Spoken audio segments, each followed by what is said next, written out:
What is more important in your life? Your family or your job? For most of us, the answer is family. But sometimes, life puts you in a situation where you have to choose. A situation where being a good parent might make you a bad employee. This is a story about a day like that. A day when I had to make an impossible choice, and the terrible thing that happened because of it. Have you ever felt trapped between your work and your family? I would love to read your story in the comments. My name is Anna, and I am a single mother. My son, Leo, is my whole world. He is 7 years old. He is a very good boy. He is quiet and sweet, and he loves to draw. His father left us when Leo was just a baby. So, for 7 years, it has just been my son and me. We are a small team, but we are a strong team.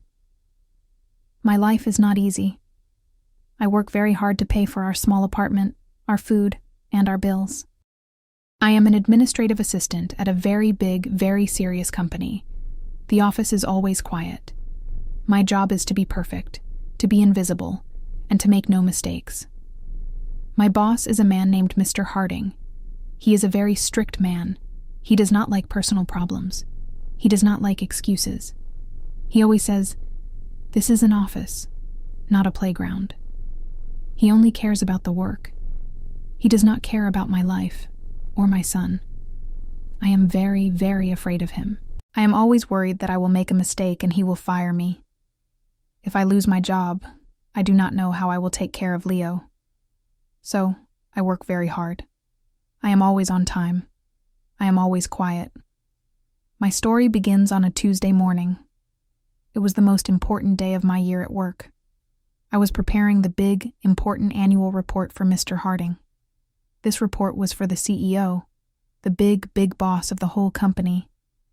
Mr. Harding had to give the report to him the next day. I had to finish it.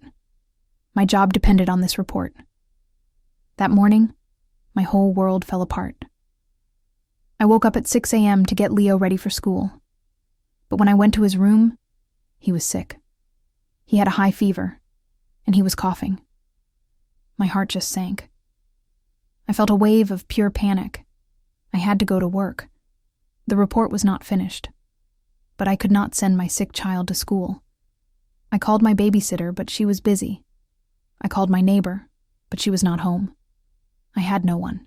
I had no family in this city. I was completely and totally trapped. I looked at my son, his face so small and sick, and I looked at the clock. I knew what I had to do. It was a terrible, dangerous choice. I decided to take him with me. I packed a small bag for Leo. I gave him his medicine. I gave him his favorite drawing book and his colored pencils. "Leo, my love," I whispered, my voice shaking. "We are going on a secret mission today. You have to come to my office. But you must be a ghost. You cannot make a sound. You must be completely, totally quiet. Can you do that for Mommy?" Leo was a good boy.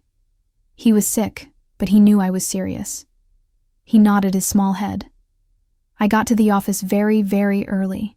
No one was there yet. I have a small private cubicle. Under my desk, there is a small empty space.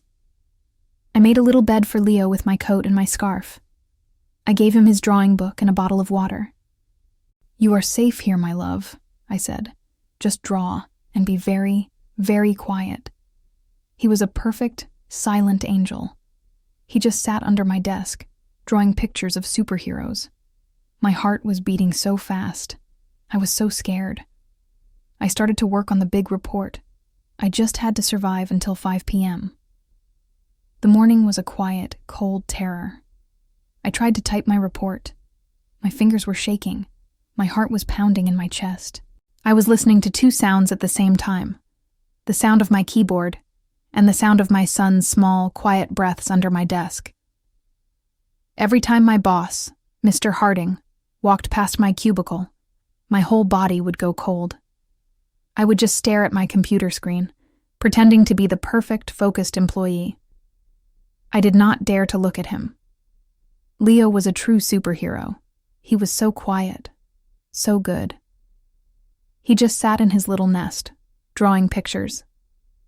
But he was sick. I could feel the heat from his small body, even from under the desk. I was a terrible mother. My son was sick, and he needed to be in his bed, in his pajamas, not hiding under a cold, dusty desk. But what could I do? I had to finish this report. My heart was breaking in two. Half of my heart was worried about my job, and the other half was worried about my child. By 11 a.m., the office was very busy. Everyone was working hard. Mr. Harding was in a terrible mood, walking around the office, his face like a dark storm cloud. The report was almost finished. I just needed 1 more hour. Just 1 more hour, and then I could take Leo home. "We can do this, Leo," I whispered. "Just a little longer." And then it happened. The one thing I was so scared of. Leo started to cough. It was a small, dry cough at first. Just one. Cough. I froze. I looked around. No one seemed to notice. I quickly and quietly passed my bottle of water under the desk to him. I heard him drink a little. The office was quiet again. I started to type, my heart beating fast. Please, please, please, I thought. But when you are sick, you cannot stop a cough. He tried to hold it in. This only made it worse. Suddenly, a big, loud, and very wet coughing fit exploded in the silent office. It was not a small sound. It was the sound of a sick child. Cough, cough, cough. Every person in the office stopped working. They all looked up from their computers. They looked around, confused. "What is that sound?" someone whispered. Mr. Harding's head snapped up from his desk. His face was dark red with anger. He looked around the room, trying to find the source of the noise, and his eyes stopped on my cubicle. He stormed over to my desk. He was so angry he was shaking. "Ms. Davis!" he shouted, his voice so loud that everyone could hear. "What is that noise? Are you hiding an animal under your desk?" I was so scared I could not speak. I just looked at him, my eyes wide with terror. "I asked you a question," he yelled. Under the desk, Leo heard his angry voice. He got scared, and he started to cry. Not a loud cry, but a small, terrified sob. Mr. Harding heard it. His face became a mask of pure disbelief. "What is that?" he said, his voice now a low, dangerous whisper. He bent down and looked under my desk. He saw my son. He saw Leo, a small 7-year-old boy, crying, with his drawing book in his lap. Mr. Harding stood up, and he looked at me like I was a crazy person. The entire office was silent. Everyone was watching us. "You brought a child," he said, his voice full of disgust. "You brought a child to this office." I finally found my voice. "Mr. Harding, please," I whispered, my voice trembling. "I am so sorry. He is sick." My babysitter was not available. I had no one. I had to finish your report. I had no choice. "No choice?" he shouted. "No choice? Your choice was to be a professional. Your choice was to do your job. This is a place of business, Ms. Davis, not a daycare. This is the most unprofessional, irresponsible, and stupid thing I have ever seen." I was crying now, silent tears of shame running down my face. "I am so sorry," I whispered. Leo was sobbing under the desk. "I'm sorry, Mommy, I'm sorry," he cried. Mr. Harding looked at me with so much anger. "You are a disgrace to this company," he said. "You cannot manage your own child. You cannot manage your own life. You clearly cannot manage this job." He pointed to the door. "Pack your desk. You are fired. Get out of my office, and take your child with you." I just stood there, completely broken. I had lost my job. I had lost my dignity. I had lost everything. I was truly, completely humiliated. I slowly knelt to get my son, my whole body shaking. And then, the special telephone on my desk started to ring. It was the internal line, the line that only one person ever used. The CEO. The telephone was so loud in the silent, staring office. Mr. Harding, my boss, looked at the phone. He was angry about the interruption. His face was still red. He picked up the phone. His voice immediately changed. It was not his angry, shouting voice. It was a fake, sweet, and nervous voice. "Mr. Sterling, sir. Yes, good morning," he said. He listened for a moment. His face went from red to pale. He looked at me, his eyes full of a new, cold anger. "Yes, sir," he said. "I understand. Right now, sir." He hung up the phone. He looked at me with so much hate. "The CEO," he said, his voice a low, angry whisper. "He wants to see us, both of us, in his office, now." My heart sank. This was the end. I was not just fired. Now I was going to be humiliated in front of the big boss, the most powerful man in the entire company. Mr. Harding looked down at the floor, under my desk. "And he said," my boss added, his voice full of disbelief, "to bring the child." I felt so sick. My legs were shaking. I could not walk. I slowly bent down. Leo was hiding in the very back of the small space. He was so scared. His face was wet with quiet tears. He was holding his superhero drawing book. "Come on, my love," I whispered, my own voice shaking. "We have to go and see a man." Leo was so brave. He did not make a sound. He just took my hand. I grabbed my purse. I did not bother to get my coat. I was fired. It did not matter. Mr. Harding started to walk fast. I had to walk quickly to keep up, pulling my small, sick son behind me. We walked through the long, silent office. Everyone was watching us. It was a walk of shame. I saw the pity in some people's eyes. I saw a small, mean smile on the face of another assistant. We were a sad, strange parade. The angry boss, the crying, useless mother, and the sick little boy. It was the worst, most humiliating moment of my entire life. We reached the end of the building, to the big, dark wood doors of the CEO's office. It was a place I had only ever seen from far away. Mr. Harding knocked. "Come in," a quiet, deep voice said. We walked inside. The office was not what I expected. It was not cold and modern. It was a warm, kind room full of books and plants and photographs. And the man behind the desk was not a scary, shouting man like Mr. Harding. He was an older man, maybe 65, with white hair and the kindest, gentlest eyes I had ever seen. He was wearing a soft blue sweater. This was Mr. Sterling, the CEO. Mr. Harding immediately started to talk, his voice fast and nervous. "Mr. Sterling, sir, I am so sorry to bother you with this. I was handling a very serious employee problem. This woman, Ms. Davis, brought her child to work. A sick child. It is a complete disgrace. It is a serious violation of company policy. I have already fired her, of course. I was just sending her home." He smiled, like he was a good student, showing his teacher his work. Mr. Sterling did not look at Mr. Harding. He did not look at me. His kind, gentle eyes were looking at my son, Leo, who was hiding behind my legs. Mr. Sterling smiled a small, warm smile. He stood up, and he walked around his big desk. He knelt, so he was on the same level as my son. "Hello," he said, his voice soft and deep. "You must be Leo." Leo was so surprised he just nodded. "I like your drawings," Mr. Sterling said. Are those superheroes?